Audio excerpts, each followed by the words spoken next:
Bom dia, sexto ano. Hoje em Geografia, a gente vai fazer a correção da página 59 e depois a gente vai terminar o capítulo. Então, vamos lá. A primeira pergunta da 59, quais são os fatores responsáveis pelo deslizamento de encosta na cidade de Salvador? Bom, as consequências desses deslizamentos são as chuvas intensas e a ocupação desordenada nas encostas, quer dizer, nos morros. Até tem uma foto aqui das encostas na página 59 para vocês verem. A 2. Quais são as causas geológicas do relevo acidentado de Salvador? Bom, há 180 milhões de anos iniciou-se o processo de separação entre a América do Sul e a África. A fratura começou no lugar entre Salvador e Itaparica, onde se deu um afundamento de 6.000 metros que foi preenchido por todo tipo de material. Durante esse período de separação com os movimentos tectônicos, alguns lugares onde hoje se localiza Salvador naturalmente afundaram e outros subiram ou permaneceram como era. Por isso que aconteceu, esses foram as causas geológicas. 3. Explica o motivo de, em muitos casos, não ser possível enxergar a inclinação do relevo original de Salvador. Isso não é possível por causa da grande quantidade de prédios e construções. Não é possível enxergar a configuração do relevo original de Salvador. A 4. Porque a forma como os morros são ocupados favorece os deslizamentos. Porque o solo não tem sustentação e a água das chuvas ainda o deixa instável. Além disso, há uma excessiva ocupação habitacional utilizando técnicas de construção inadequada no relevo inclinado.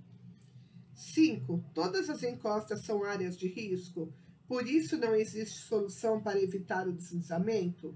Essa afirmação é verdadeira ou falsa? Por quê? É falsa. Nem todas as encostas são áreas de risco.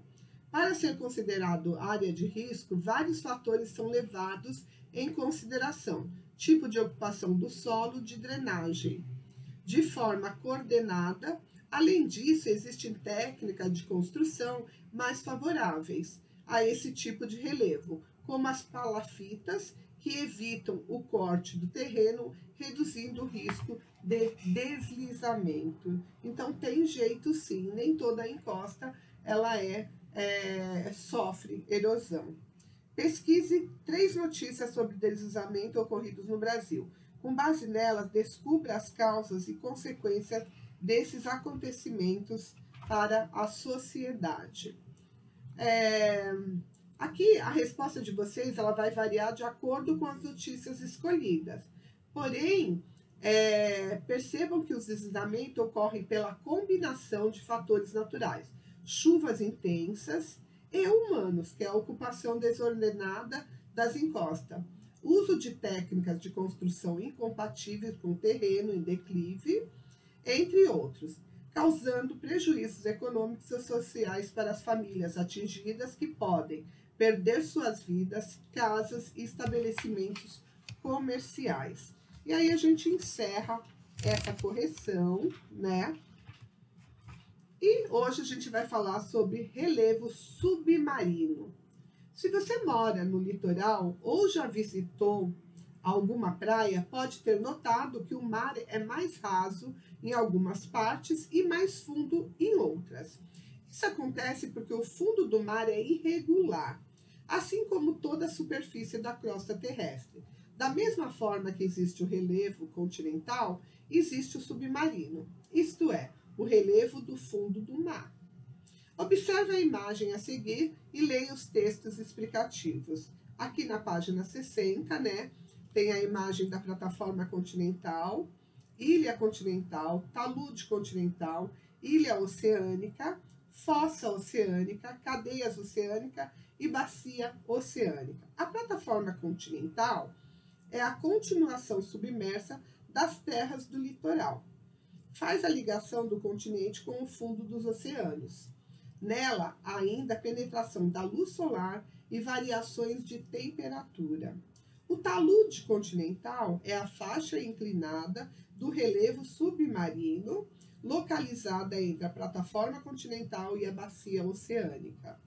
A bacia oceânica corresponde, de modo geral, ao fundo dos oceanos, entre o talude e as dorsais oceânicas. Pode ser plana ou ter elevações, como as ilhas oceânicas. As cadeias oceânicas são as dorsais resultados do extravasamento e da solidificação do magma, junto aos limites de separação entre as placas tectônicas.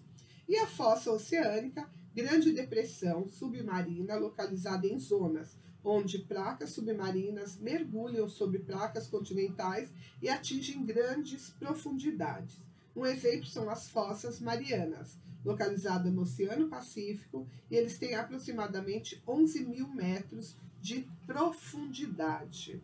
Na página 61, conectado, tem mapas do fundo dos oceanos, a batimetria parcial do Oceano Atlântico. Nas últimas décadas, o conhecimento sobre o fundo dos oceanos foi muito ampliado, com os dados obtidos por meio de satélites, informações transmitidas via satélite às estações especializadas, revelam a natureza de rochas antigas e recém-formadas. Mostram em detalhes as formas do relevo submarino.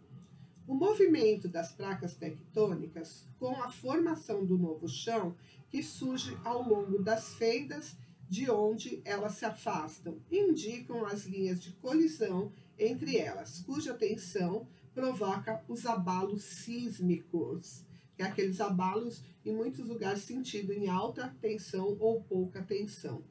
Essas informações elas aparecem em mapas modernos essenciais para diferentes tipos de indústria, como as que se interessam por explorar minérios.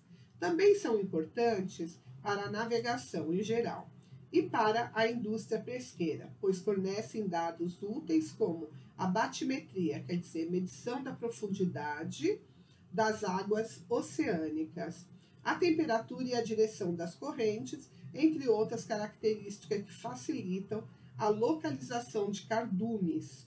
As informações obtidas via satélite também são utilizadas no planejamento da instalação de cabos submarinos que atravessam os oceanos para transmitir dados de internet para o mundo todo. Como você imagina que os satélites situados a muitos quilômetros de altura conseguem dados sobre o fundo dos oceanos? E aí, como será que isso acontece, hein? Olha só, aí vocês vão ficar sabendo disso e vão estar fazendo exercício na segunda aula, o que já conquistei. Os princípios das formas de relevo da Terra, entre outros.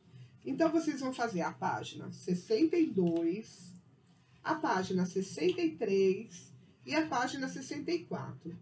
A página 1 e a página 2 são exercícios do capítulo 5 e do capítulo 6, tá? Aqui é opcional, vocês fazem se vocês quiserem, ok? E na próxima aula, eu vou estar corrigindo esses exercícios e terminando essa apostila de vocês, ok?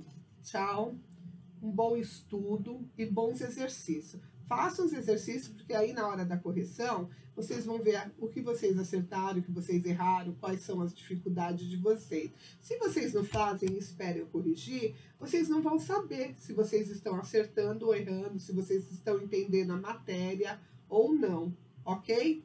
E se vocês tiverem qualquer dúvida, aí vocês mandam na plataforma de dúvidas. E na próxima aula eu vou corrigir isso, e na segunda aula eu vou corrigir a prova de geografia de vocês, que da de história a gente corrigiu. Aí eu vou estar corrigindo a prova de geografia de vocês, ok?